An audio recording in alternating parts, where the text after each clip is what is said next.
العسر يسرا ربنا أعلاك قدرا يا إمام الأنبياء أنت في الوجدان حي أنت للعينين ضي أنت عند الحاضرين أنت هاد وصفي يا حبيبي يا محمد يا نبي سلام عليك يا رسول سلام عليك يا حبيب سلام عليك صلوات الله عليك يا نبي سلام عليك يا رسول سلام عليك يا حبيب سلام عليك صلوات الله عليك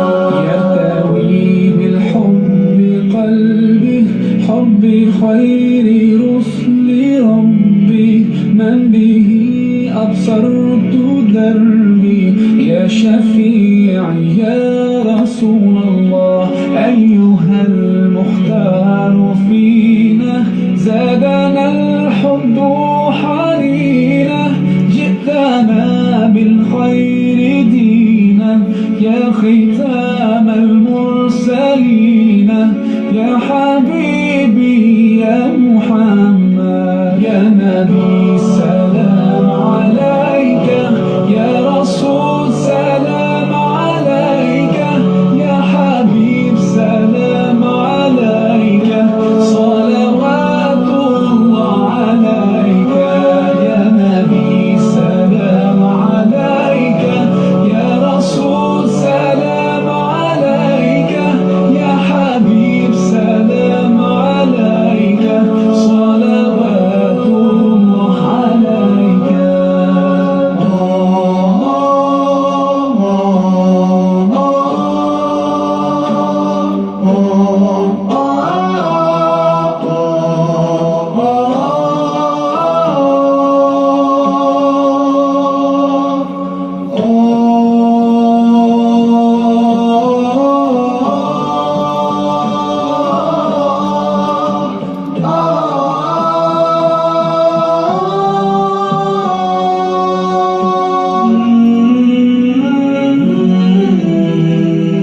يا نبي سلام عليك يا رسول سلام عليك يا حبيب سلام عليك صلوات الله عليك يا نبي سلام عليك يا رسول سلام عليك يا حبيب سلام عليك صلوات الله عليك يا نبي سلام عليك يا رسول سلام عليك يا حبيب سلام عليك صلوات الله عليك يا نبي سلام عليك يا رسول سلام عليك يا حبيب سلام عليك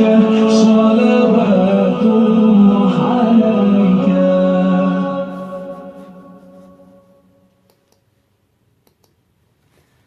بسم الله الرحمن الرحيم الحمد لله رب العالمين والعاقبة للمتقين ولا عدوان إلا على الظالمين الصلاة والسلام على رسولنا محمد وآله وأصحابه عليهم أجمعين أما بعد Aziz, muhterem, musafir, muhacir, dünyanın her qaysı yerlərdə hicrette, cəbada, müşəqqətdə aşu vətiniga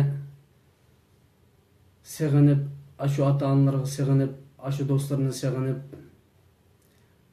aşu güzel yurtimizni seg'inib, unuga talpinib turgan bütün dostlarım, bütün qarindoshlarım Allah sizlardan razı olsun. Neçe vaqtdan beri bizningki saqlagan zihin sınash musobaqasiga hoş geldinglar. Evvel bu Peygamber sallallahu aleyhi ve sellemge durut itqan Mahir Zeyn'ninki musiksiz şekildeki naqshisini qarindoshlarga qo'yib bergan bo'ldim va huzurlandırdım.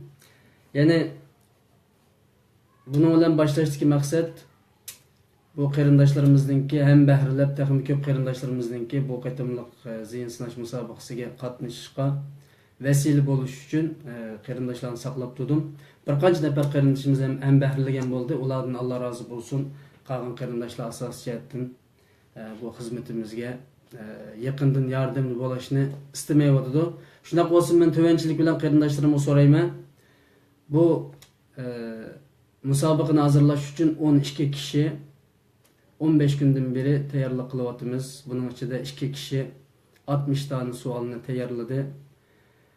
Nayet ko'p jafo chekdi. Bu bir programmani tayyorlash uchun nurg'unlagan badal to'lashga to'g'ri keldi. Uning uchun bu programma boshlangan vaqtida qarindoshlarning ham bahrilash orqali texnik ko'p qarindoshlarga yetkazishini men chin dilimdan umid qilaman aziz do'stlarim. Bugün ben biraz rahatsız olup kaldım. Micazım yok. Uygurçası micazım yok. Yani avazımı biraz yaxşı emas. Ötken qitim kadar canlılık güzel olmaslıqım mümkün. Veya ki Allah'ın rahmeti bilen izni bilen takım yaxşı bolup ketişim mümkün. Maksat halkımızını, qarindoshlarimizni tebliğ davet bilenle emas, ameli meydanda, ameli sorunda haqiqiy o'qishga qiziqtirish, ayni vaqtida xuddi bu naqshimizda chiqqanga o'xshash ya nabiy salam alayka, ya rasul salam alayna, salavatullohi alayna.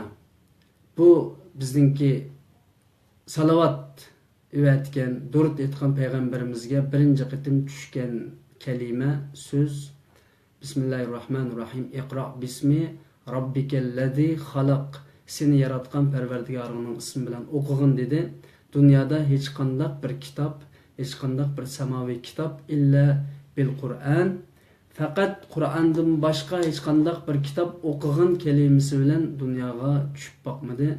Bizim Kur'an'ımız tuncu bu Allah Subhanahu ve Taala'nın bizni şereflendirgen bu kitabı okugun sözü bilen dünyaya nazil oldu qarindoshlar, yani bizlerge nazil oldu ve bizden hayat kitabımız oldu.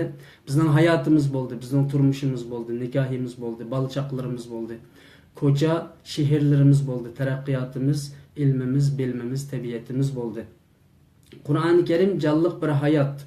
Kur'an-ı Kerim tilavet qilib qo'ydigan uya biyada veya ki o'qitib qo'ydigan kitap emas, ameli şekilde hayatımızı tatbiqlaydigan kitap. Bu kitapның birinci maqsadi o'qu.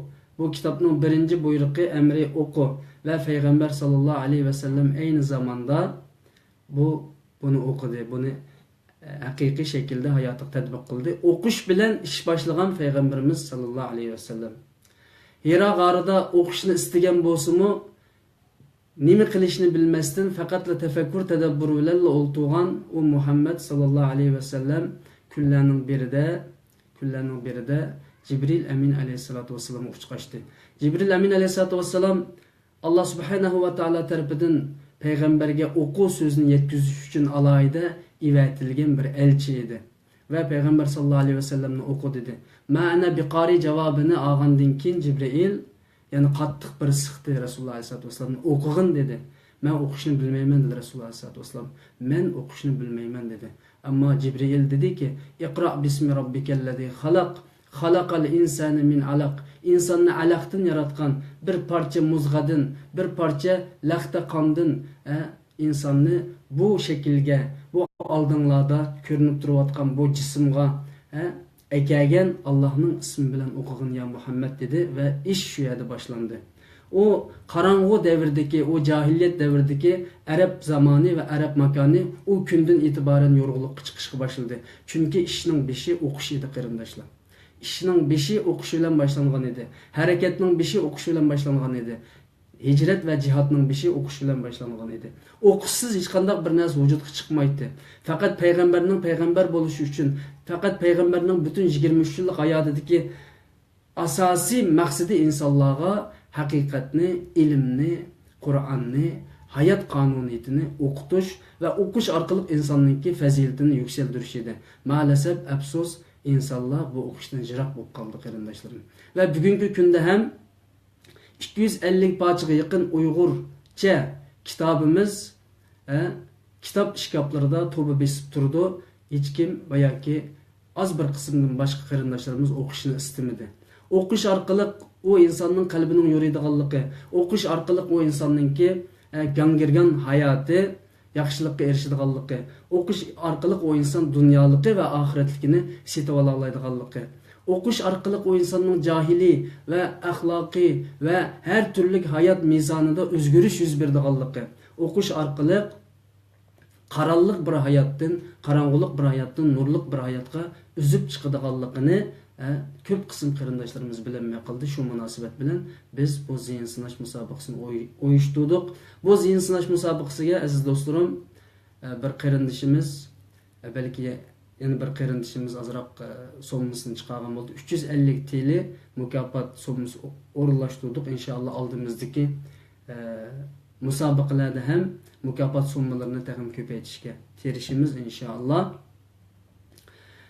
Oldi bilan bu musobaqaga kuch qatgan shu qarindishimizga duo qilaman nihoyatda qisqa shaklda. Hammanglarningki amin deb yozishinglarni va videomizni davomli to'xtamasdan bahrilanishinglarni umid qilaman aziz do'stlarim. Buning mukofot sommasini chiqargan qarindishimizning oilasiga, balchaqlariga Alloh subhanahu va taolo texmi ko'p rahmat, mag'firat, texmi ko'p barakat bersinki, Allah o kishini dunyo va oxiratda boy qilsin, o kishini hiçbir zaman faqir qilmasin inshaalloh. Va bu 12 nafar qarindishimizningki bizningki destek to'pimizda bizning musobaqalarimizni o'rinlashtirishimiz uchun bu Uyg'ur qarindoshlik studiyasi uchun yordam berishni xohlab bir kelgan qarindoshlarimizning 12 nafarning 2 nafari jon dillik bilan savollarni tayyorladi. Bir nafarining savollari toza yaxshi chiqmagan bo'lsa-mu, ya'ni bir nafari qarindishimiz İslam tarihi to'g'risida 30 dona savolni kecha kunduz kitob o'qib, shu kitoblardan bu savollarni chiqardi. Va Sharq Turkiston tarihi to'g'risida 30 savolni bu qarindishimiz, ya'ni kecha kunduz Sharq Turkiston tarihi degan kitobni o'qib, shu kitobdan o'rnak olib bu savolni chiqardi. Shuning uchun bu qarindishimizning talabiga binoan bu qarindishimga va oilasiga duo qilamiz. Hammalar birlikda, barobarlikda amin deyishinglarni sizlardan o'tinib so'rayman aziz do'stlarim. Alloh subhanahu va taolo bu 60 tani savolni chiqarib, men yo'llab bergan bu qarindishimizga rahmat, ilmini texmi ziyoda qilsin, oilasiga barakat bersin va pat arada bu qarindishimizning ota-onalari bilan, onasi bilan va boshqa urug' tuqqanlari bilan ko'rishishga nasib qilsin. Her zaman bu qarindishimizning vatanimiz Sharq Turkistonda qolib qolgan oilasini Alloh subhanahu va taolo salomat va amin saqlasin inshaalloh. Her zaman bu qarindishimizga biz duo qilib turamiz. Chunki duo xizmat qilganlarga mansub. Duo faqat jaynamoz ostiga yoshirinib olib, Kabening atrofiga yoshirinib olib va yoki ikki qo'lning keyniga oldiga yoshirinib olib Allohga yig'lab duo qilganlarningki ijobatiga emas, xizmat bilan, amal bilan, aqida, iymon bilan, haqiqati bilan, realligi bilan amaliy maydonda bu ummatga kuch qitib turib, bu ummatga xizmat qilib turib, bu ummatningki partisi bo'lgan Sharq Turkiston xalqi uchun har zaman xizmatini davom qilib turib duo qilgan qarindoshlarga bu duolarning ijobati mansub aziz do'stlarim. Uning uchun faqatla duoga yo'llanmayli, har zaman xizmat bilan bo'layli, har zaman bizningki bu programmalarimizni butun dunyoda qarindoshlarimizning ko'rishiga vasila bo'lish uchun ham bahrlash ko'nikmasini bosgan butun qarindoshlarimga rahmat, mag'firat bo'lishini Allohdan o'tinib so'rayman va so'zni uzun qilmasdan hemen biz musobaqaga kirib ketamiz aziz do'stlarim. Bu musobaqa 350 TL'lik bir mukofot bilan o'tgan qitimda 500 TL edi, bu qitim 350 TL. Allah xalası keler qitim takı başka mükafotlarimiz var. Çünkü Teklamakan Uyghur Neşriyatı kitapxonasininki boshlig'i Abdujalil Turan, ya'ni peshqadam nashriyatchi, chet elda yuzlarcha kitob nashr qilgan akamiz Abdujalil Turan bizning bu musobaqamizdan, bizning bu zihin sinash faoliyatimizdan suyunganlik uchun 100 parcha kitobni hadiya qilgan bo'ldi. Inshaalloh bundan keyingi zihin sinash musobaqalarimizda biz qarindoshlarga kitob bilan qo'shib biz mukofot summasini hadiya qilamiz aziz do'stlarim.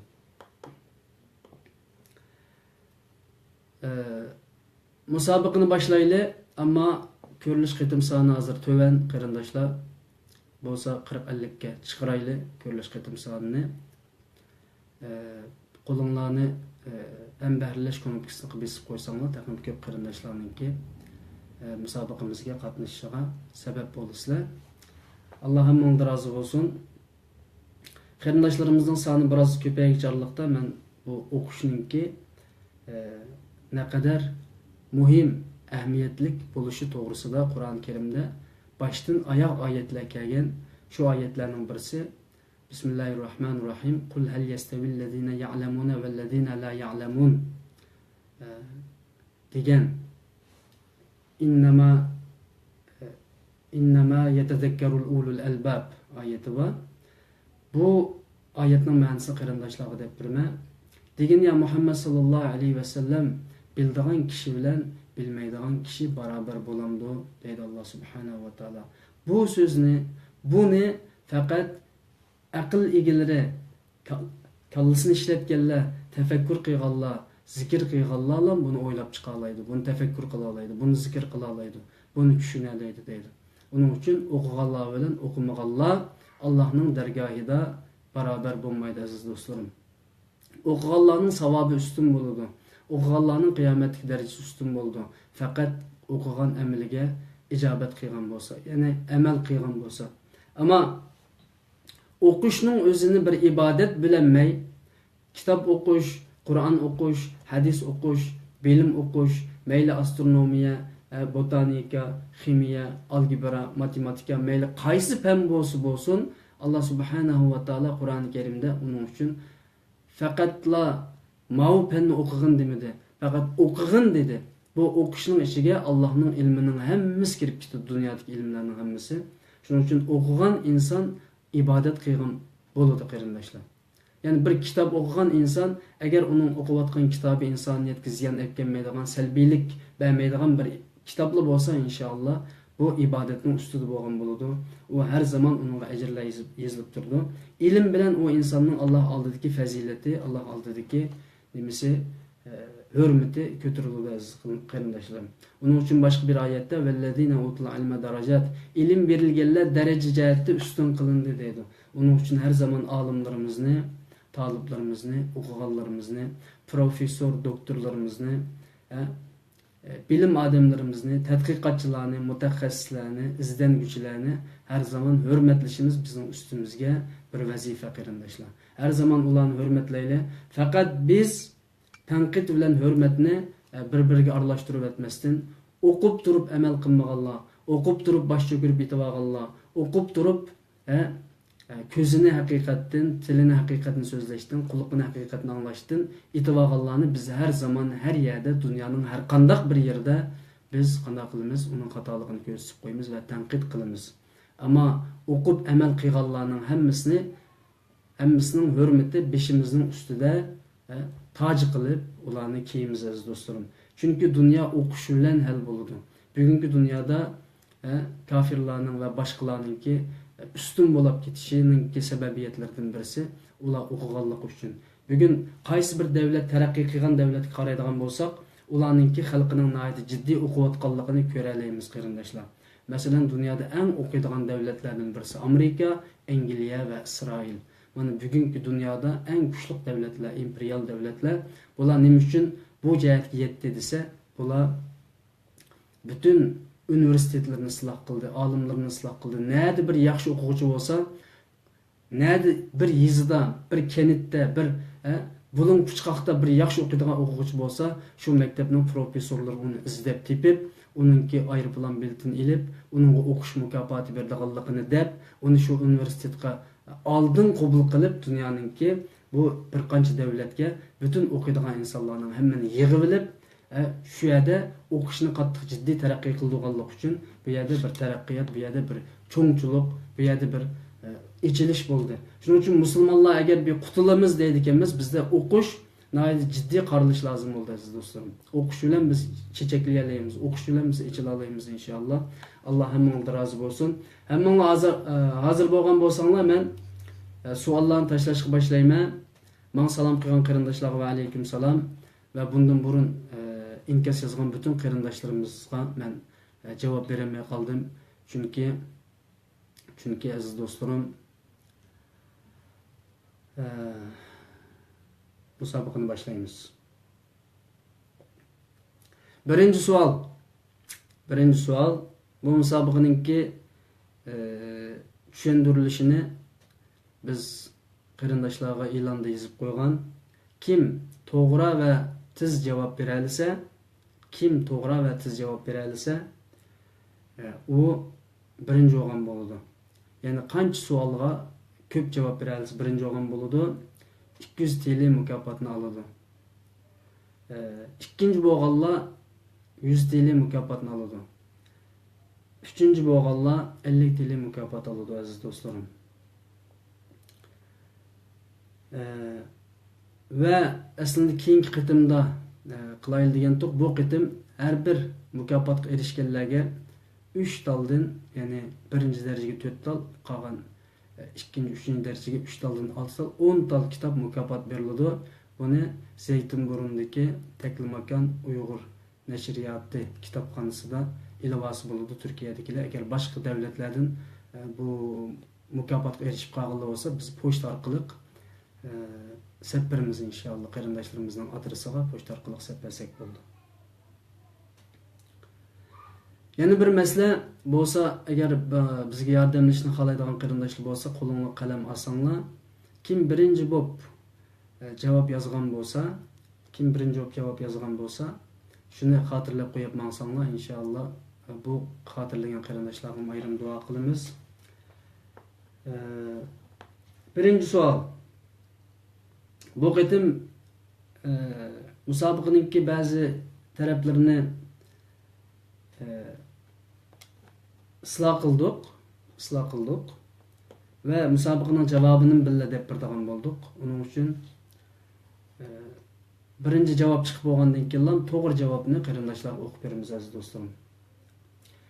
Birinchi savol, islomiyat borliqqa kelgan vaqtida Arabistonda qancha xil din bor edi? Ya'ni Arabistonda Rasululloh sollallohu alayhi vasallamninki shu Quraysh qabilasi joylashgan bu Makka, Madina va yoki shu Arabiston, Arab yarim orolida qancha xil din bor edi? Birinchi savol, Rasulullohning davrida naq dindan qancha tal bor edi? Qaysi din bor edi? Buni shu dinning ismini ham yozsang bo'ladi. Masalan, dinning ismini atishing lozim. 3-4 deb yozadi qarindoshlar. 2 deganlar bor, ammo dinning ismini yozishinglar kerak. 1 minut vaqt beraman, bo'lmasa ikkinchi savolga o'tib ketaman. 4 debdi qarindoshimiz, ammo din qaysi din? Yahudi dinimi? Yoki kalaga cho'qindigan dinmi? Yoki jilonga cho'qindigan dinmi? Yoki tash yog'ochga cho'qindigan dinmi? Qaysi din? Buni yozishinglar lozim bo'ldi aziz do'stlar.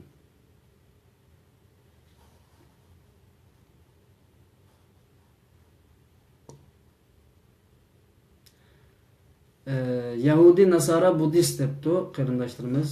Yahudi, Nasara,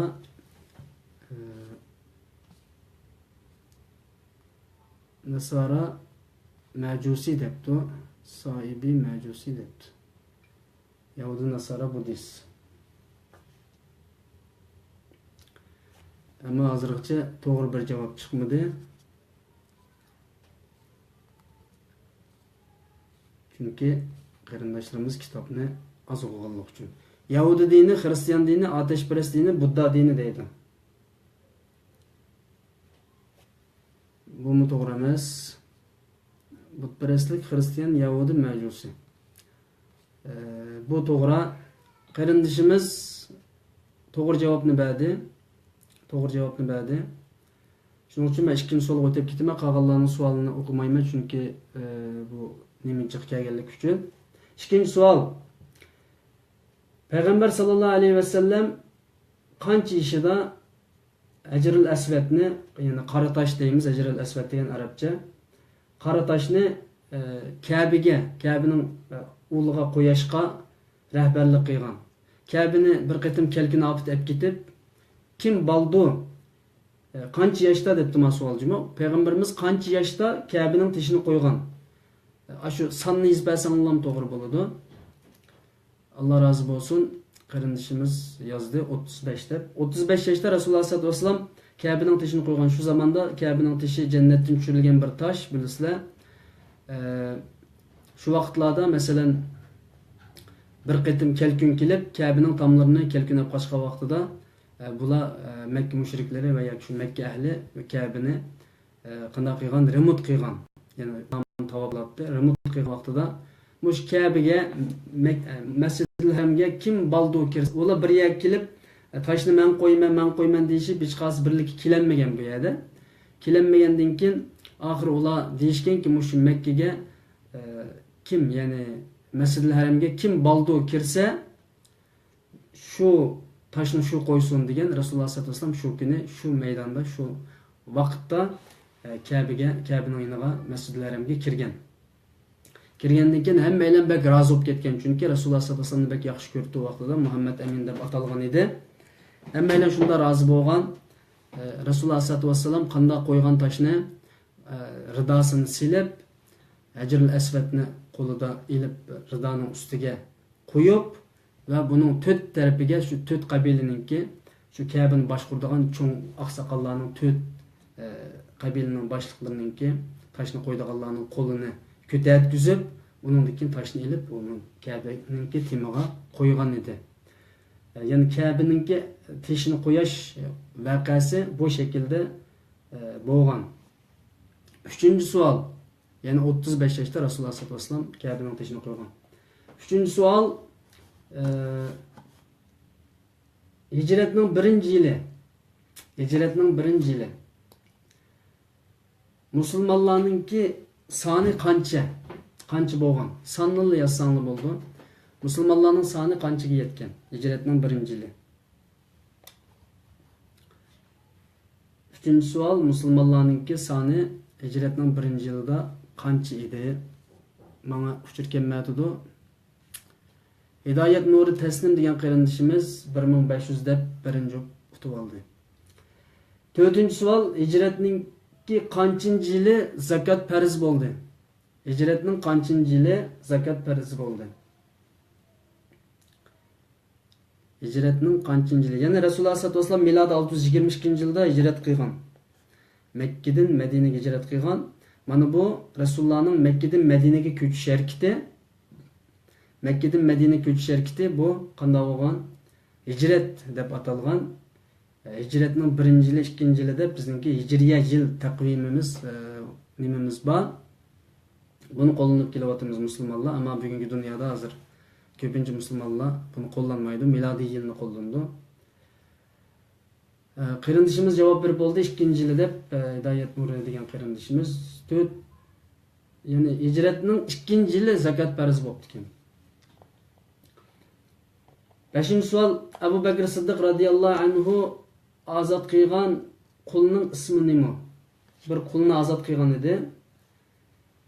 Abu Bakr Siddiq nəhayət boy bir kişidir aynı zamanda. Nurgun tügülləri, nurgun ticaret karvanları bo'lgan boy, Mekkening boylaridan birisi Hazrat Abu Bakr Siddiq radhiyallohu anhu bizning birinchi xalifamiz. Bu kishi qanday qilgan? Qul azod qilgan. Chunki Qur'oni Karimda fakku raqaba oyati bor. Bu davon eshish degan qul azod qilish. Qul azod qilish islom dinining birinchi cho'ng asosiy prinsiplardan birisi bo'lib kelgan. Chunki Makka, Madina, masalan, Arabistondagi quldorlik tuzumini Rasululloh sollallohu alayhi vasallam yo'q qilish uchun, ya'ni oyoqlashtirish uchun qanday qilgan? Bu qul azod qilish, ya'ni qullarni azat qilib o'tishga chaqirgan eng cho'ng amallarning birisi qul azat qilish edi. Uningki birinchi qul azat qilgan insonlardan birisi Abu Bakr Siddiq radhiyallohu anhu qulni azat qilgan. O qulning ismi Bilal Habashi, bir qarindishimiz javob berdi, ustiga o'tib ketib qoldi. Bilal Habashini azat qilgan edi. Abu Bakr Siddiq radhiyallohu anhu bizning xalifamizningki birinchisi qachon vafot bo'lgan edi? Ya'ni hijratning qanchinchi yili vafot bo'ldi? Hijratning qanchinchi yili deyli? Qarindoshlar sonli yozsa bo'ldi. Abu Bakr Siddiq radhiyallohu anhu birinchi xalifa va Rasululloh alayhisolatu vasallam hayotda ekan nim qilgan, hayotda ekan namoz o'qib bergan, imomlik qilgan xalifamizning birisi va Rasululloh bilan birga qanday qilgan, hijrat qilgan.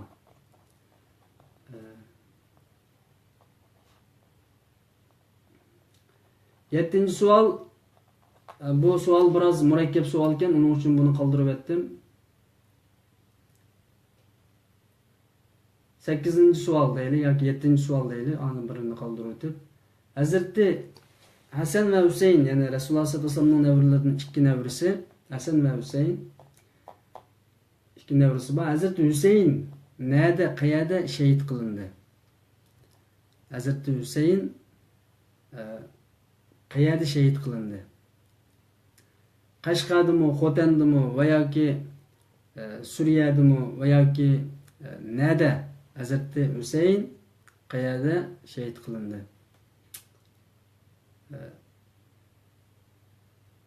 Allah razı olsun, qarindoshlarimiz Karbaloda debdi. Hazrati Husayn Karbaloda shahid qilindi. 9-savol. Bizningki Qur'ondan qolsa, bizning muhaddislarimiz qanday qilgan? Muhaddislarimiz hadislarni to'plab chiqqan. Bu yerda biz Sihah sitta va yoki Kutub sitta deb ataymiz. 6 tane kitabı var, kitabımız var. Şu hadis kitaplarımızdan, meşhurlardan 6 kitabımız var. Bu 6 kitabın ismini yazın. Qatarısqa Palani, Pokoni, Palani, Palani, Palani, Palani. Bu şekilde 6 kitabını to'g'ri yazib bergan. Uyg'urcha yazsın bo'ldi, latincha yazsın bo'ldi.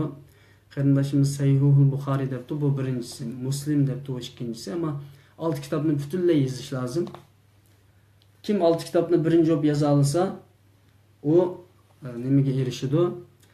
Bu shu bir qitim javob chiqqandan keyin boshqa qarindoshlar ikkinchi savolning javobiga o'tib ketadi. Chunki birinchi qitim javobni berib bo'lgandan keyin qanday bo'ladi? O nomerga erishamaysizlar. Boshqa odam javob berib bo'lgandan keyin nomerga erishamaysizlar. Uning uchun ikkinchi savolga o'tib ketishingiz kerak.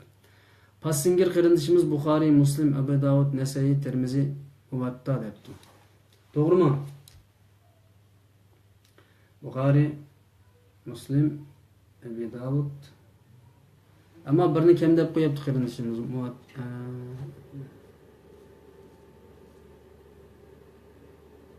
Tamam, chiqdi. Buxoriy, Muslim, Abu Davud, Termiziy, Nasai, Ibn Majah. Allah razı olsun. Bu 6 kitap bizimki. Kur'an'dan kalsa qo'llanib kelayotgan kitaplarımız.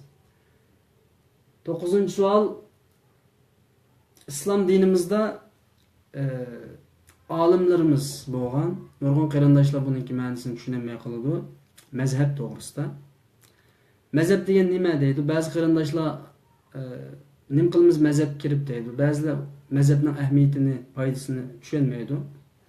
Mazhab bir alimninki ummatni to'g'ri yo'lga boshlash uchun fiqhda, ilmda ma'lum bir siziqni sizib, bu şekilde mansab texmi yaxshi bo'ladi, bo'linib ketmaslik uchun deb ichib bergan yo'lini biz mazhab deymiz. Nurg'un alim mazhab egilari, mazhab olimlari chiqqan 14, 15, 20 deyli. Ama ulardan mashhur, sahih, to'g'ri bo'lganlardan 4 mazhab qilib qolgan. Yani İslam ümmeti 4 mazhabga jo'g'ilishib, yer sharining har qaysi taraflarida tarqalgan 4 mazhab bor. Bu mazhab her adam o'z beshiga, o'z aqli bo'yicha tayiniblar fiqhda halal haram deyvanmısın dep, halal haram deyvanmısın dep. Men sualını sormoqchi yazmanglar qarindoshlar, yozib qo'ysanglar keyin boshqalar bilib olsa, darhol tib o'lib yozganinglar bekor ketadi. Sualni so'rashdan burun uni hisob qilmayman. Ya'ni bu mezhepler bizning dinimizda to'g'ri menishimizga ait osonlik yaratib bergan.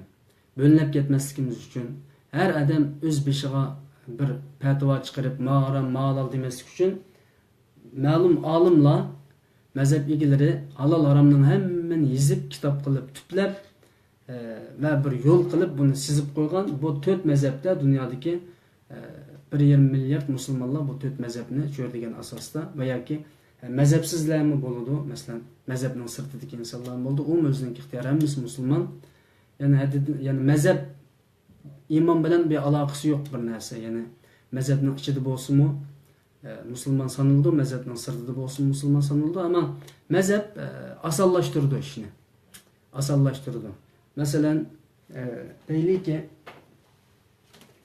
bu fiqhul akbar diyelim, deylik. Bu bir mazhab peshvosininki tutib qo'ygan fatvolar deylik. Bir narsa harommi? Yani kompüter harammi, halalmi ishiltish degan bo'lsa, buning da yezib qo'ygan narsa shu mazhab.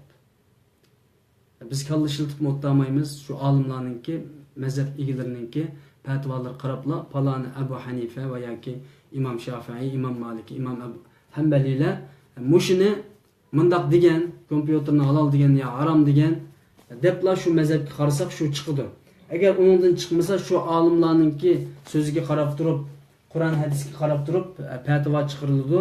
Shunga mazhab bizning dinimizni osonlashtirgan, dinimizni har odam o'z aqli bo'yicha, o'z kallasi bo'yicha fatvo chiqarmay, shu mazhab ahlining sizib bergan yo'llar bo'yicha mangadigan yo'lni biz mazhab deymiz.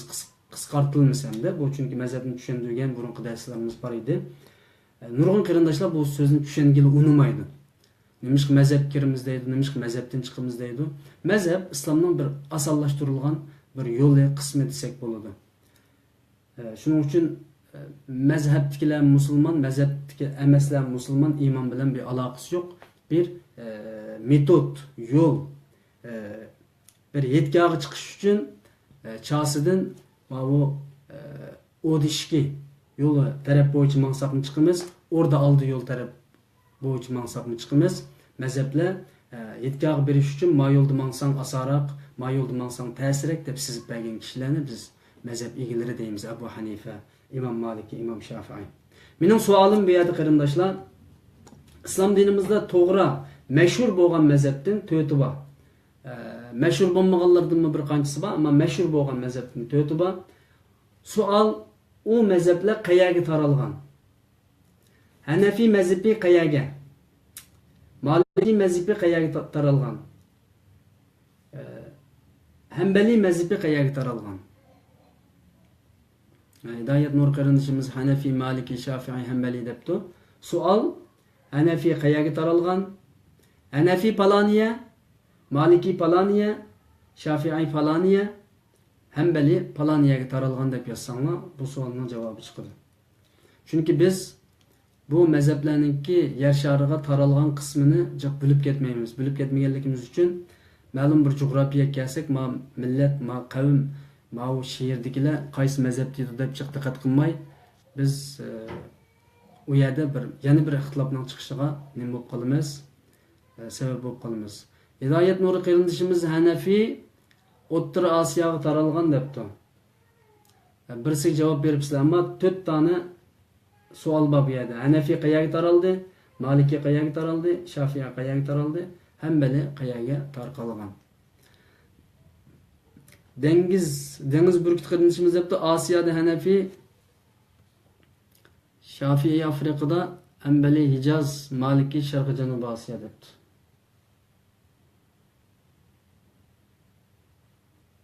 Ama birisi xato qilibdi.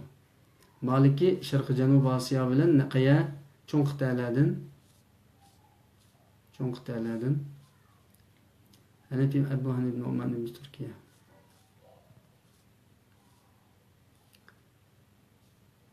Saudiya Arabiston. Bu savolning javobi herhalde butunlay chiqmadi. Hanbali Arab yarim oroli janubiy qismiga, Shafi'i Misrga, Hanafi O'rta Osiyoga, Kavkazga, Maliki Afrikaning janubiga debdi bir qarindishimiz bu savolning javobini to'g'ri deb bilsak bo'ldi. Bundaq yana bir savolga o'tib ketili. İslam dünyasida tunji qitimliq madris qayerda qurildi? İslam dünyasida tunji madris qayerda qurildi? Sualına cevap çıkıp bo'lgan zaman cevap yazmanlı qarindoshlar, darhol o'chirib ikkinchi savolga o'tib ketinglar, chunki nomer ololmaysizlar. İslam dünyasida tunji madrasa qayerda qurilgan? Medinede deb yozibdi, ammo madrasa o'qituvchilari bilan, o'quvchilari bilan, rasmiy metodlar bilan Darul Arqam Mekke. Aslında bu madrasninki farqli shaklda qurilgan bu. Hanafining bir madrasasi bo'lgan, masalan İmam Malik, İmam Şafi'i hammalarning madrasasi bo'lgan. Ammo rasman Azharga o'xshagandek rasmiy tuzumlik shaklda bir madrasa qayerda qurildi? Qarindishimiz javob beribdi, Turkistonda. İnşallah bu cevap doğru. 11. savol. Xalifelik davom qildi. Rasululloh sollallohu alayhi vasallamdan keyin xalifelik davom qildi. Abbasiylar, masalan Amaviylar, undan keyin Abbasiylar, Safaviylar, Fatimiylar, Osmaniylar va nurg'un ismlar bilan xalifelik tuzilmasi davom qildi. Xalifelik tuzilmasida davomli islohot elib berildi, o'zgartish elib berildi. Har hokimiyatdagilar xalifelikni shu zaman, shu makonga loyiq shaklda elib bordi xilofat va biz tug'ilgan bu asrda xalifelik tugidi. Buni ya'ni imperialist davlatlar xalifelikni parchalab tashladi. Xalifelik qachon, qayerda amaldan qoldi? Xalifelik qachon, qayerda amaldan qoldi? Yani biz xalifasiz bir zamanda tug'ildik va yashayapmiz. Xilofasiz shaklda yashashning o'zi bir jahiliyatga o'xshab ketadi. Uning uchun xalifa islom dunyosida bek muhim bo'lgan bir shaxs. Xalifa bo'lmagandan islom dunyosi umumyuzlik cho'kidi. Qarindishimiz Turkiyada debdi, ammo yil nomini yozmabdi. 1924-yili İstanbulda tugadi debdi. Turkiyada.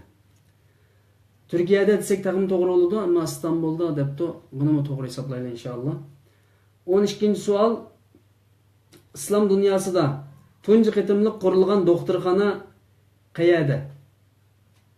Tunji qitim qayerda doktorxona qurilgan islom dunyosida?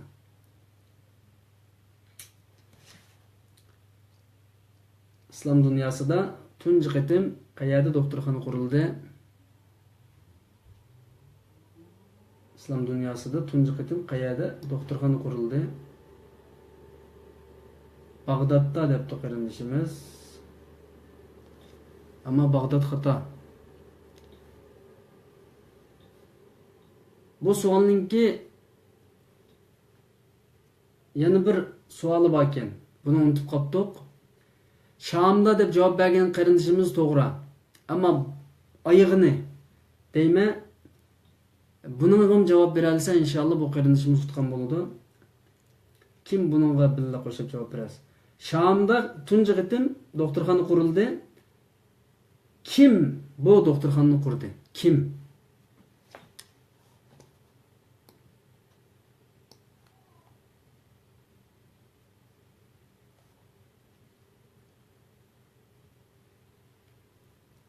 Hindistonda debdi qarindishimiz. Shamda degan javob to'g'ri, ammo kim qurdi doktorxonani? Abdulmalik. Bu qarindishimiz nomerga erishdi. Dengiz Burkit degan qarindishimiz. 13. savolga o'tib ketdi. Islomda bay'at bor. Bay'at ya'ni kelishish, so'zlashish, qasam, ya'ni shu ish ustida bir yerga kelib kelishgan, bay'aylashgan to'xtamlashgan shaklda bay'at birinchi qitimliq Aqaba bay'atida qancha kishi bay'at qilgan Rasululloh sollallohu alayhi vasallamga? Birinchi qitim qancha kishi Aqaba bay'atida bay'at qildi? Sonini yozsangiz bo'ldi.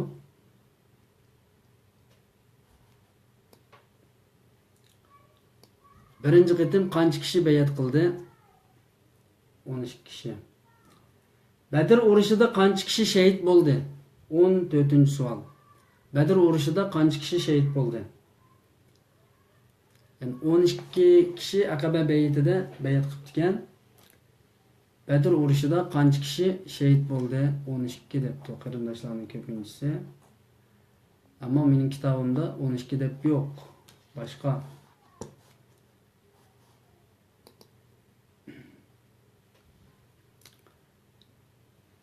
Yetmiş kişi debdi. U boshqa bir nima? 70 kişi debdi. 4 kishi. Hicretning qanchinchi yili Ramazon farz bo'ldi qarindoshlar? Roza. Hicretning qanchinchi yili roza farz bo'ldi? Hicretning qanchinchi yili? Qanchinchi yili desanglar tugaydi. Hicretning qanchinchi yili Ramazon rozasi farz bo'ldi?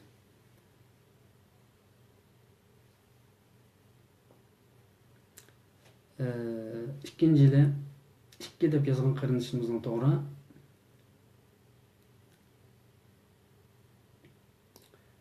Amirul Mu'minin deb atalgan xalifa kim? Tunji qitim Amirul Mu'minin deb atalgan xalifa kim?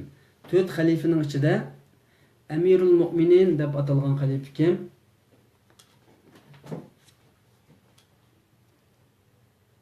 To'rt xalifaning ichida Amirul Mu'minin.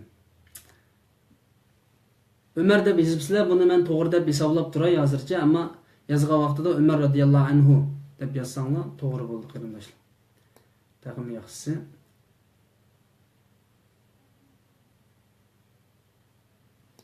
Hijriya kalendari to'g'risida qarindoshlar mening bir shu videolarning ostida, mening sahifamda bir video bor. Hijriya kalendari to'g'risida va milodiy kalendari to'g'risida so'zlangan video. Şunun qarab baxsanlı boludu, anlap baxsanlı boldu. Bunu anlayan qarindoshlar bunun cevabını bilalaydi. Hijriya kalendarınınki başlangıç günü qaysi ay bilan başlandı? Hicretning qaysi iyi bilan başlandı? Arablarda 12 ay var idi şuna ama 12 ayınınki qaysi iyi? Yani insan yaratılgandan tatip Allah 12 ayını belgilep bergen. Bu to'g'risi Qur'on-i Karimda ayet var. Qaysi iyi bilan başlandı? Cevap chiqib oldu. Muharram iyi. Hijriya kalendarini qaysi xalifaning davrida ishlatishga boshladi? Musulmonlar. Qaysi xalifaning davrida hijriya kalendarini ishlatdik? Qaysi xalifaning davrida hijriya kalendarini ishlatdik? Buna ait asan aslında ama qarindoshlar javob bermayapti.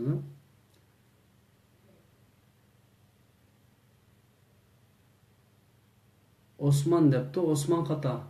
Osman radhiyallohu anhuning davrida xato.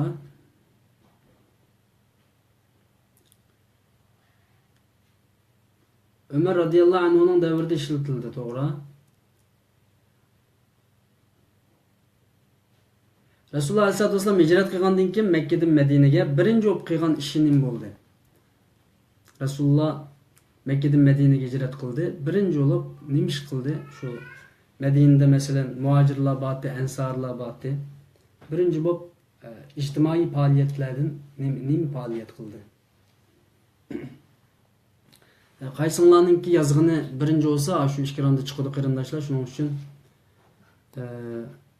ansirmanglar, Alloh xolisa ishkironni qayta tekshirib buningki bahosini beramiz. Birinchi bo'lib masjid soldi debdi, to'g'ri, ammo muhojirlar bilan ansarlar o'rtasida nima ish qilib berdi? Muhojirlar bilan ansarlar o'rtasida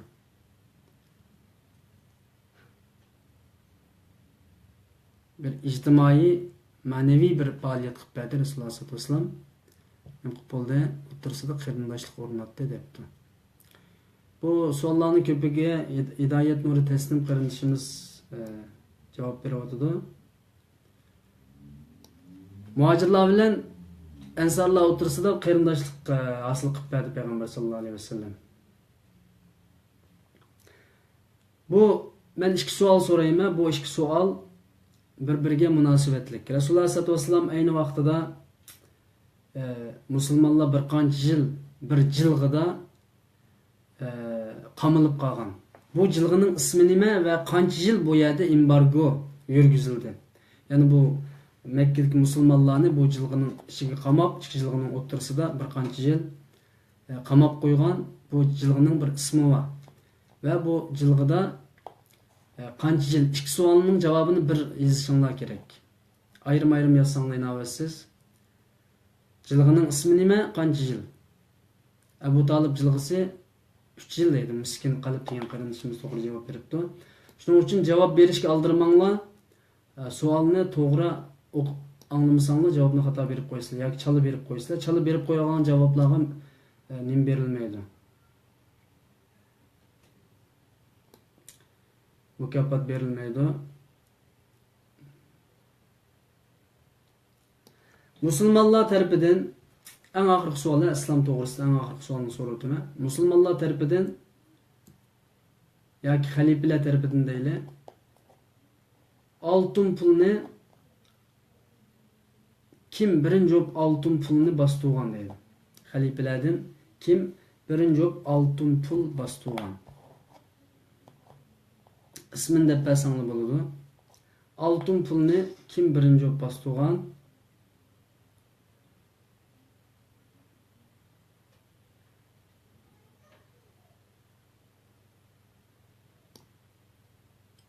Osman Ömer debdi, Ömeviye debdi, Harun Reşit debdi. Eng oyog'ida miskin qilib qarindoshimiz Abdulmalik Marvan bostirgan. Bu yerda yana bir muhim bir savol bor ekan. İki savol bor ekan, buni qo'shib so'rayotganlar qarindoshlardan. Algebrani kim ijod qilgan? Algebra deb bir fan bor. Maktabda o'qigan bo'lishinglar mumkin. Algebrani musulmonlar ijod qilganmi, xristianlar ijod qilganmi, yahudilar ijod qilganmi, buddistlar ijod qilganmi? Kim? Kimlar ijod qilgan? Algebra fanini.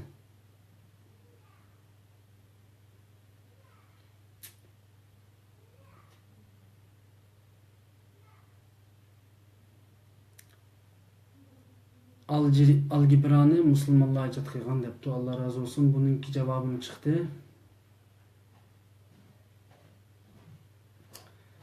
Bu islom to'g'risida so'riladigan 30 dan ortiq savollarni bu yerda so'rab bo'lgan bo'ldik qarindoshlar. Endi Sharq Turkiston to'g'risiga kelamiz.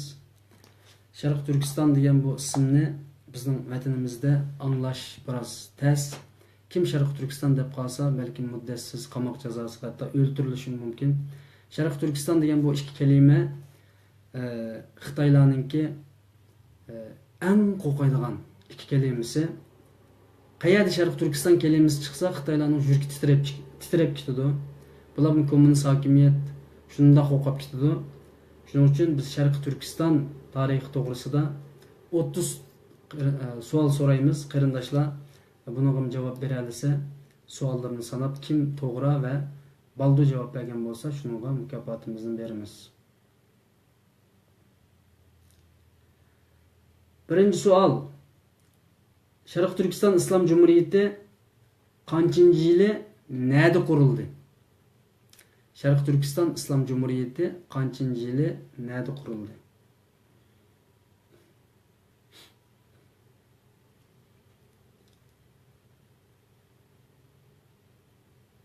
Sharq Turkiston Islom Jumhuriyati qanchinchi yili nerede? Dengiz Burkuti qarindoshimiz 1933-yili Qashqarda deb javob beribdi, to'g'ri. Men oyni demaganligim uchun oyga javob bergan qarindoshlarning inovasiz bo'ldi. Bu savolga diqqat qilinglar. Ikkinchi qatimliq Sharq Turkiston Jumhuriyati qanchinchi yili qayerda qurildi? İkinci qatimliq Sharq Turkiston Jumhuriyati qanchinchi yili qayerda? İkinci qatimliq.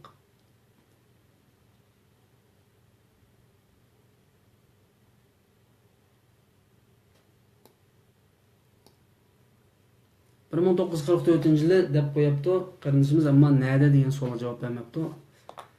Oxirgi qarindishimiz to'g'ri javob berdi. Ikkinchi qatimliq Sharq Turkiston Jumhuriyati 1944-yili G'oljida. Uchinchi savol. Sharqiy Turkistonda tunji qatimliq islomiy xonadonlik yoki xonlik qaysi? Qaysi xonadonlik tunji qatimliq islom xonadonligi?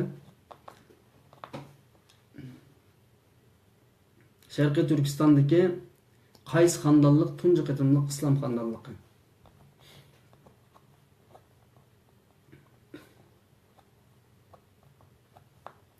Tunji qatimliq xonadonlik qaysi xonadonlik? Qarag'anlar to'g'ri bo'ldi. Tunji musulmon podshoning ismini to'g'ri yozib beringlar. 5-savolimiz. Tunji musulmon podshoning ismi qaysi? O savolning javobi chiqib bo'ldi. Qarag'anlar xonadonligi tunji islom xonadonligi. Tunji musulmon podshoning ismi Abdurashid ekandi debdi. U xato. Tunji musulmon podshoning ismi nima? Sulton Quroxon to'g'ri. Birinchi va ikkinchi qatimliq Sharq Turkiston davlatininki qurg'uvchilari kim? İsmini yozib beringlar. Ikki kishining ismini. Birinchi qatimliq Sharq Turkiston Islom Jumhuriyatini kim qurdi? Ikkinchi qatimliq Sharq Turkiston Jumhuriyatini kim qurdi? Ikki ism lazım.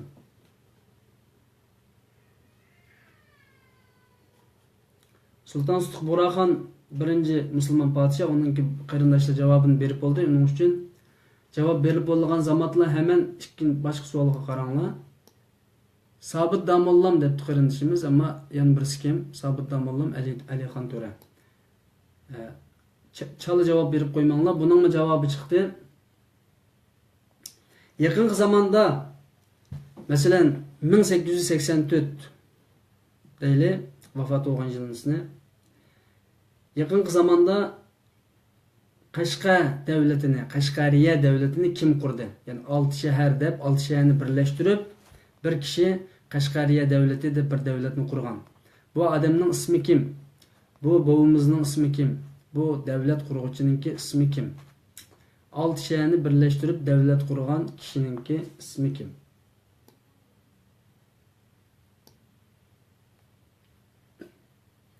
Yaqubbek debdi qarindishimiz topdi.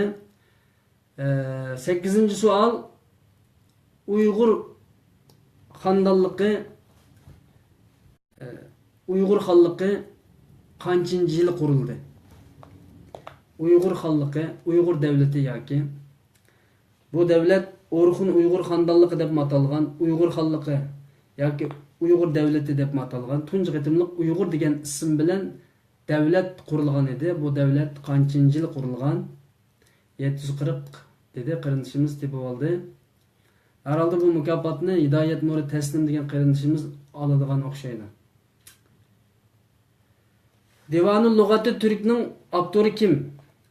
Divanul Lug'ati Turk, Uyg'urchada Turkiy tillar divani degan kitobningki avtori kim? Turkiy tillar divanining degan kitobningki avtori kim?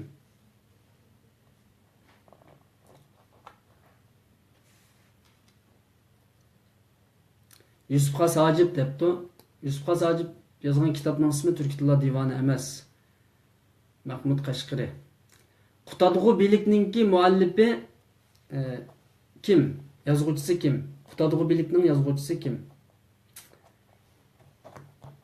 Qutadg'u bilikning yozuvchisi kim? Men bu yerda bir savol yodimga keldi. Buni qo'shimcha so'rab o'tay. Bu bir numaraga hisob bo'lsin. Yusuf Sajib Qutadg'u bilik kitobininki muallifi. Buningga yandash bir savol. Qutadg'u bilik degan bu so'zning ma'nosi nima? Buni bilsangiz biringlar qarindoshlar. Qutadg'u bilik degan bu kitobningki ma'nosi nima? Buningga bir numara ola olasizlar. Kim baldu yozib bersa, Qutadg'u bilikningki ma'nosini.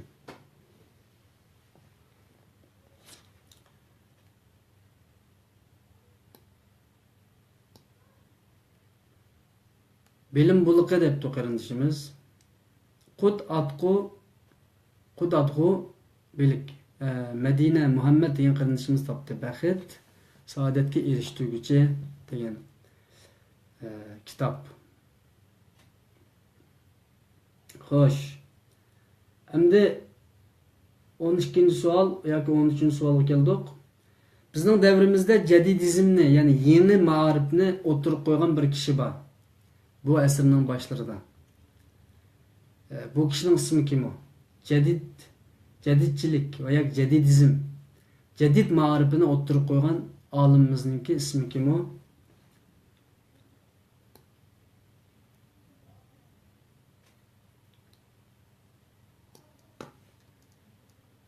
Abduqodir Damollam qarindoshlik topdi va Abduqodir Damollamni qaslab o'ldirgan muazzinning ismi kim o? Abduqodir Damollamni bir masjidning muazzinini setib olib bayla o'ldirib etgan degan bir tarix var. Bu tarix to'g'risida men biroz yani ismni shubhada qaramasam, muazzinlik to'g'risida biroz shubha qilmay, shunaqtimi? Yandan buni hisob qilaveraylik. Yani Abduqodir Damollamni o'ldirib etgan, qaslab o'ldirgan muazzin xoin kim o? Yani Abduqodir Damollam atigan bomdod namoziga taharat ilish uchun o'yliq chiqqan vaqtda tomdan sakrab tushib pichoq tiqib o'ldirib etgan Ahmad Mazin.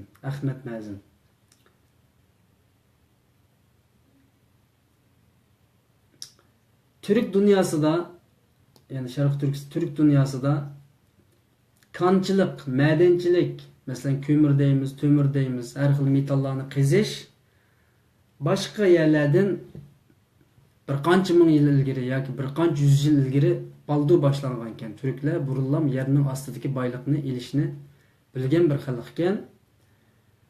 Boshqalar Avropa va yoki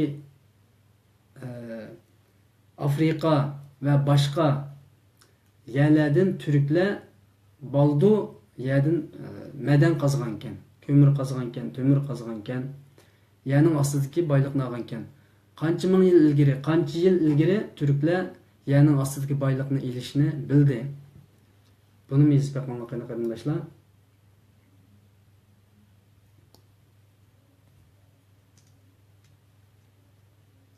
Ming yil debdi qarindoshimiz.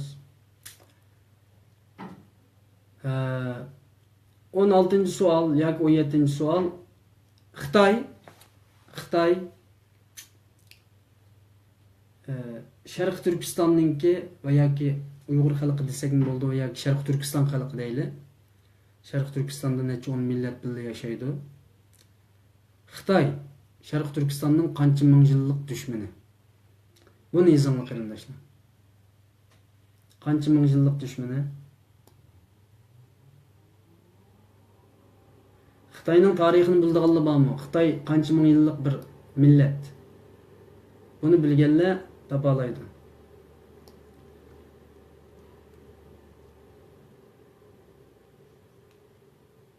Bir 1500 yillik dushman debdi, 100 yillik dushman debdi, 2000 yillik dushman debdi qarindoshlar. 3000 yillik dushman deganlar bor ekan, 5000 yillik dushman deganlar bor ekan. Xitoyning o'zi bir 3000-4000 yillik bir millat. Yani Xitoy olab aş zamanga kelgandan tortib bugungacha bizga dushman qarindoshlar. 3000 yil deb tursak, biroz insof bilan gap qilgan bo'lamiz. 3000 yildan beri biz Xitoy bilan dushman. Bugungacha 2017-yili 11-oyninki 19-kunigacha, 20 kunigacha hatta. Soat akşam saat İstanbul vaqti 8gacha Xitoy bizga dushman. Balki oldimizgi soatlardan dushman bo'lishi mumkin. Qachon Sharq Turkistondan Xitoy qo'g'lab chiqarilib etilgan kundan tortib biz uning bilan o'ylish boqamiz qo'shindochilikni. Ammo albatta qisos elish, albatta urush to'limi chiqarish, albatta bizning ming yillardan beri o'ltirgan odamlarimizdan hammasining chiqimini to'laydi Xitoy. Xitoy bizni qaysi shaklda qilgan bo'lsa, biz uningki jazosini albatta ko'rsatamiz.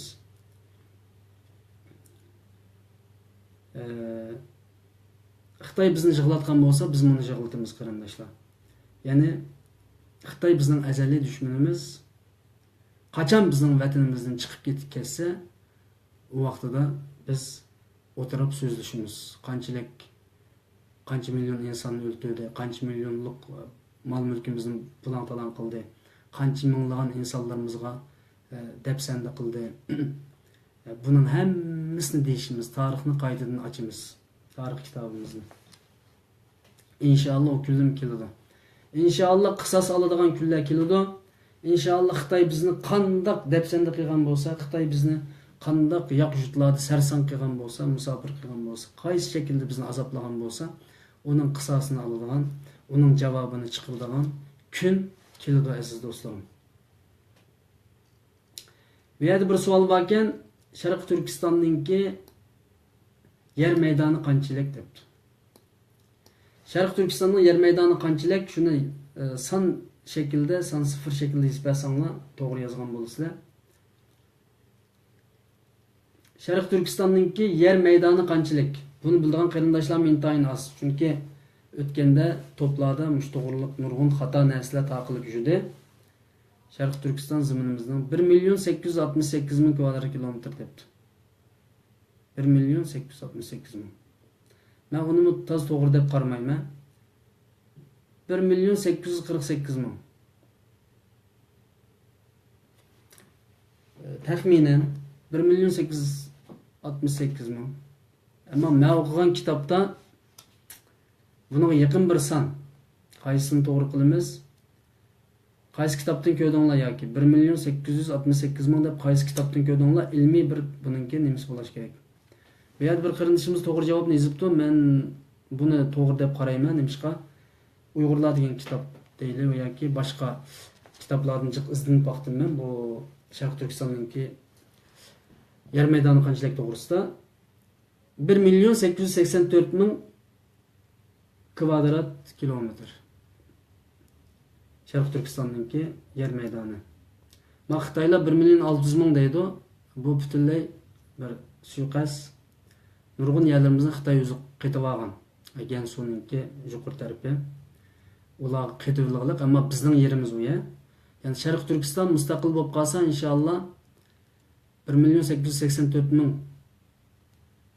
kvadrat kilometr yerimiz mustaqil bo'lib qolsa, biz shu 200.000 kvadrat kilometr Gansu tarafdan biz ishimizga olamiz miyonga.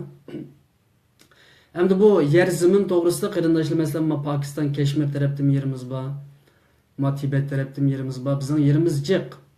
Ammo bugungi dunyoda endi qonuniy shaklda yer ko'rsatishimiz uchun 1.884.000 deb ko'rsatamiz. Bunga biroz dalillarimiz bor. Keyingi savol o'taylik.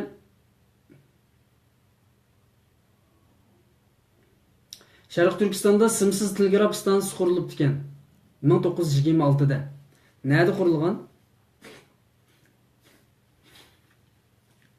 1926da ikki shaharda qurilibdi ekan.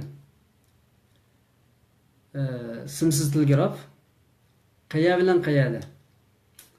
Buna javob bersanglar. Qashqar debdi, ammo ikki shahar bor. Qayerda? G'uljida Qashqarda debdi, bu xato. Bir narsani deb qo'ytamizlar yo kitob o'qib boqqanmi bilmayman, ishdan qilib bir deb baqay to'g'ri chiqib qolsa hech emas deb yozmanglar. Ta'liyanlarga chiqmaydi. Urumchida G'ulja debdi, bu xato. Sharq Turkistonda ikki shaharda simsiz telegraf stansiyasi qurilibdi ekan. Urumchi, Qashqar deb oxir bir qarindoshimiz yozdi. Urumchi bilan Qashqarda simsiz telegraf stansiyasi qurilibdi ekan. Sharq Turkiston Islom Jumhuriyatining qurg'uvchisi bo'lgan Sobit Damollam bir kitob yozgan. Bir qancha kitob yozgan, ammo eng mashhur kitoblardan birisi Rasululloh alayhisolatu vasallamning tarixi to'g'risida. Bu kitobning ismini bildiganlar bormi? Bu nihoyat oson bir savol, shuna o'smi? Qarindoshlarga osonlik yaratib berish uchun, qarindoshlarning kitob o'qish nimasini taqim qizg'in qilish uchun biz qanday qilyapmiz? Nihoyat oson savol chiqaryapmiz. Pasingir qarindoshimiz Shirin kalom debdi. Shirin kalom deb Sobit Damollam Rasulullohning tarixini nihoyat go'zal shaklda dunyoda xili Rasulullohning tarixini yozgan olimlar bor, shularning besib tushgudek shaklda bu kitobni yozib bizga qoldirgan. 1930larda yozilgan kitob.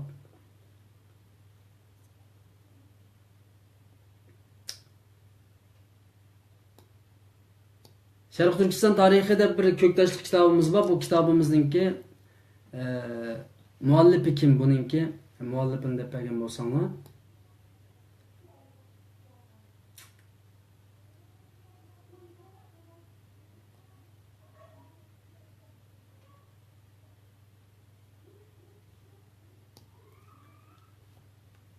Muhammed Emin Buğra. Keyingi savol, Qaraxonlar davlati 850-yili qurildi degan taqdirda qanchinchi yilgacha davr surdi? Yiqilib ketmay, parchalanib ketmay, qanchinchi yilgacha davr surdi? 850-yili qurilgan Qaraxonlar davlati aslida qachon qurilib, qachongacha davr surdi deb so'raydik, ammo qarindoshlarga taq masalliq yetib berish uchun da'vatime 850-yili qurilgan Qaraxonlar davlati qanchinchi yilgacha hukm surdi? Yılning sonini yazsanglar shu nomer oladi qarindoshlar. 1100 deydi, bu xato. 850 dan 1000 qancha 1130 bu mu xato? Bir yezib baqay deb yozmanglar qarindoshlar. Unda o'ylaninglar. 1120-yil bu mu xato?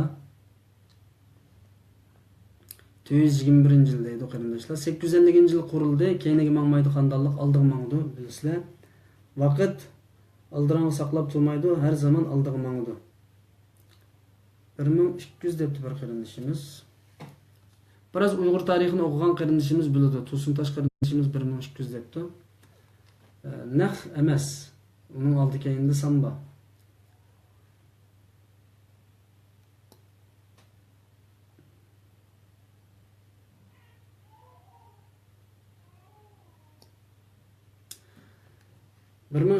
yili 1212-yilgacha davr surdi. Ya'ni 850, 950, 1050, 1150, 1250. Yani 360-370 yil atrofida, 340 yil atrofida hukm surgan bo'ldi. Alisher Navoiy kim? Qachon yashagan degan savol ekan, ammo bu savolni qarindoshlar topolmaydi. Alisher Navoiyning kitoblarini o'qiydik burungi zamonlarda, ammo she'rlarini, ammo keyingi kunlarda bu o'qimas bo'lib ketdik. Nihoyat go'zal she'r yozgan, nihoyat dangliq va mashhur shoirlarimizdan birisi Alisher Navoiy. Savol 15-yüzyil yaşagan deyli bu kishini. Qancha yoshida vafot bo'lgan deyli. Savol bu bo'lsin. Alisher Navoiy qancha yoshida vafot bo'lgan? Bu savolning javobini topmoq intayin tez.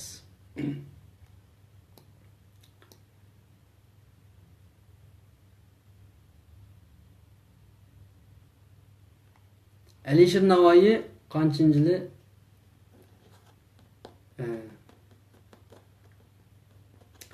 Ali Uyg'ur qarindishimiz 1550-yillarda yashagan debdi. To'g'ri, 16-yüzyilda yashagan, ammo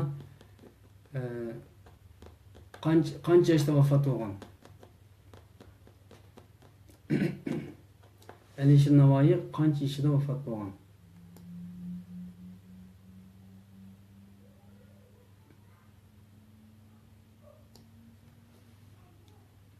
Bunun cevabı bence çıkması mümkün çünkü bilmedim. Hidayet kardeşimiz 59 yaşında depti. Bununkinden ötep kiteyli. Allah razı olsun.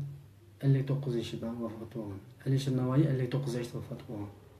Memtli Tevfik efendim kaçan tug'ilgan? Memtli Tevfik efendim kaçan tug'ilgan?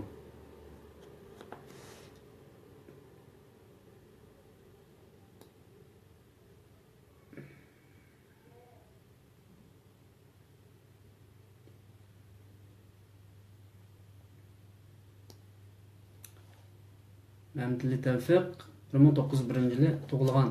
Allah razı olsun. Sharq Turk bir qancha savol qoldi qarindoshlar, undan keyin musobaqamiz tugaydi. Bir qancha muhim savol. Sharq Turkiston tarixida bo'lib, biz tug'ilgandan keyin ozodlik uchun davr bo'lgich bir qancha inqilob deyli va yoki kurash va yoki jihad deyli bir qancha voqealar Xitoy qarshi harakatlar bo'lgan. Buningki eng cho'ng harakat qaysi? Qaysi vaqa Sharq Turkiston, yani biz şu 1949 yıldan keyin bir qancha qatim daha cho'ng bir voqealar bo'ldi yoki Xitoyga qarshi inqiloblar bo'ldi. Bu inqiloblardan bir eng cho'nglar cho'nglar qaysi? Barın deb qilishimiz birinchi umumiy Barın inqilobi Aqto'ninki Barın hissida men shu vaqtida 5-6 sinflarda o'qiydigan bo'lishim mumkin. 5-6 sinfimdagi vaqtlarda osmonda aeroplanlar uchib yurgan vaqtda biz nima ish bo'lgandi deb nima qilgandik? Barında voqea yuz beribdi. Xalq qo'zg'alibdi deb shu vaqtida maktablarga bir pur ketgan, har yerga pur ketgan. Televizorda uningki amaliy maydonni berib turgan Qashqa xabarlarda Aqto'ninki Barın hissida Barın inqilobi qo'zg'algan bu kishi Zeydin Yusuf degan ustozimiz 26 yoshlik. Hemen eğer yadımda qolgan bo'lsa 26 yosh yoki 21 yosh. Mush kishi boshlab chiqqan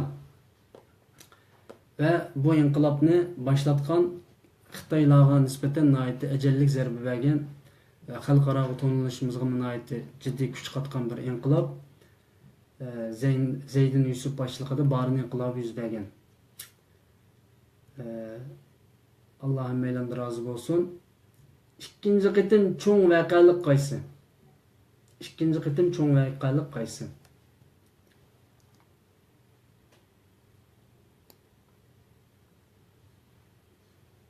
Yigirma 26 yosh to'g'ri ekan. Ikkinchi qitim cho'ng voqealik qaysi? Bu 26 yoshlik Zeydin Yusuf degan qarindishimiz ikki tarafdan hujum qilgan, ya'ni ikki taraflama harakat boshlatgan. Birinchisi Aqto'ning Barın yezisida xalqni namoyishga qo'zg'agan. Namoyishni xato deganlar bizning tariximizda nurg'un xalqimizning nurg'un namoyish qilgan. Barın namoyishini qo'zg'agan. Undan keyin bir turkum insonlarni qurollantirib Xitoy armiyasiga namoyishni bostirish uchun kelgan Xitoy armiyasiga qarshi qurolliq harakat qilgan. Ya'ni siyosiy va qurolliq harakatni tangli ilib borgan inqilobning birisi shu Barın inqilobi. Şu Barın inqilobi bizning Sharq Turkiston tarix ikki qitimliq jumuriyatdan keyin qo'zg'algan cho'ng inqiloblarning birisi. Ikkinchi qitimliq voqea 89 yani 91-yil Barın voqeasi yuz bergan bo'lsa 97-yili 90-yil ras. 90-yil Barın voqeasi yuz berdi, 97-yili nim voqeasi yuz berdi. G'ulji voqeasi yuz berdi. Bu 7 yıl aralıkta menimki şu olgunluk devrdeydi o şu neminki Türkler olgunluk devrdeydi o şu 18 yaş devri 15 yaştan 20 yaşga kadar nihayet ciddi bek jallaq bek kan kızık bir zaman hissiyatcan bir iş qilsam bo'ldi deydigan bir devrimde şu vaqtidan biz men şu vaqtda davomli o'ylaydim Barın voqeasi bostirilgandan keyin G'ulji voqeasiga qadar xalq bir uxlagan yoki bostirilgan jimib ketgandi bu xalqimiz yana bir ish qilmamdiganda deb shundoq umid qilatdim. Keyingi zamonda G'ulji voqeasi yuz berdi. G'ulji voqeasi yana bir qitimli Xitoyga qarshi bir zarba bo'ldi. Undan keyin bilasizlar Urumchi voqeasi yuz berdi. Xitoy oxirida bir ikki savol qoldi qarindoshlar. Shuni so'rab o'tgandan keyin tugasin. Xitoy bizningki Sharq Turkistonni qaysi rayon deb ataydi? Şimal rayon deb atamdı, Janub rayon deb atamdı. Xitoyninki qaysi rayoni biz? Xitoyning tili bo'yicha bizni qaysi rayon deb ataydi? Biz o'zimizni Sharq Turkiston deb ataymiz, ammo Xitoy bizni qaysi rayon deb ataydi? Bunga javob bersanglar. Xinjiang. Xinjiang degan Xitoylar qo'yib qo'ygan bir ism. G'arbiy rayon debdi, qarindishimiz Umid Musofir. G'arbiy deb laqab. G'arbiy deganni asas qilayli Umid Musofirning oldida qarindishimiz javob bergan bo'lsin. G'arbiy rayon deb ataydi. Sharq Turkistonni Xitoy G'arbiy rayon deb ataydi.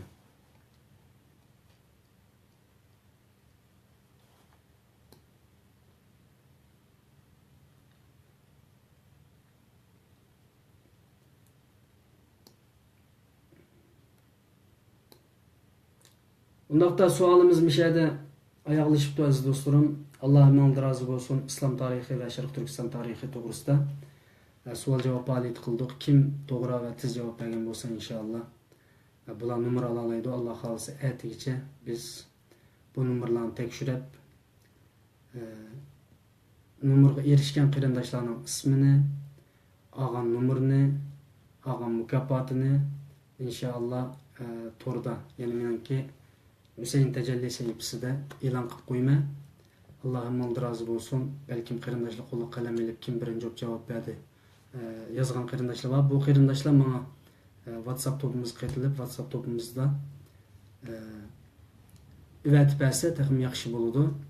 Allah'ım oldu razı olsun qarindoshlar. WhatsApp topimiz şu videolarning ostida 10-15 tane videonun ostida WhatsApp'ның surati bor. Shuni bossanglar bizning WhatsApp topimizga kira olasizlar. Allah dilimizni, qalbimizni, imonimizni mustahkam oq qilib bersin. Ilmimizni ziyoda qilib bersin, duolarimizni ijobat qilib bersin, xizmatimizni yurishlik muvaffaqiyatli qilib bersin. Alimlarimizga jasorat ato qilib bersin, taliblarimizga qanoat va jasorat ato qilib bersin, boylarimizga qanoat ato qilib bersin, kambag'allarimizga qanoat ato qilib bersin. Alloh subhanahu va taolo urug' tuqqanlarimizga rahmat, mag'firat, hidoyat, islohot ato qilib bersin. Ashu Sharq Turkiston mazlum xalqini Alloh subhanahu va taolo yaqinqi zamonda qutqizib bersin. Allah bizning yillarcha ko'rishmayotgan shu ota-onalarimiz bilan ko'rishishni nasib qilsin. Urug' tuqqanlarimiz bilan ko'rishishni nasib qilsin. Ashu o'qish, ya'ni yipiq o'qish rayonlarida o'qiyotgan ashu mazlum xalqimizni Alloh yaqin zamonda erkinlik chiqarib bersin. Ikkinchi Andalosga o'zgartirib o'tish uchun, Uyg'urlarni yevitish uchun, Uyg'urlarni assimilyatsiya qilib o'tish uchun kecha kunduz harakat qilayotgan zolim Xitoy fashistlarini Alloh subhanahu va taolo yaqin zamonda barbod, vayron eylesin inşallah. Allah bizni bu zalim qavmning ustidan g'olib kelishga nasib qilsin. Subhana robbika robbil izzati amma yasifun va salamun alal mursalin velhamdülillahi robbil alamin. 3-chi qitimliq zihin sinash musobaqasimiz oldimizgi kunlarda sahifa to'rimizda e'lon qilindi. Allohim oldi rozi bo'lsin. Assalomu alaykum va rahmatullohi va barakatuh. Yana bir qitimliq programmamizni ko'rishgacha omon bo'linglar. Bu programmamizni qilish uchun necha 10 qarindoshimiz kecha kunduz xizmat qildi qarindoshlar. Savol chiqardi, xizmat qildi. Shu bir programma qilish uchun nurg'un ishlar ketdi.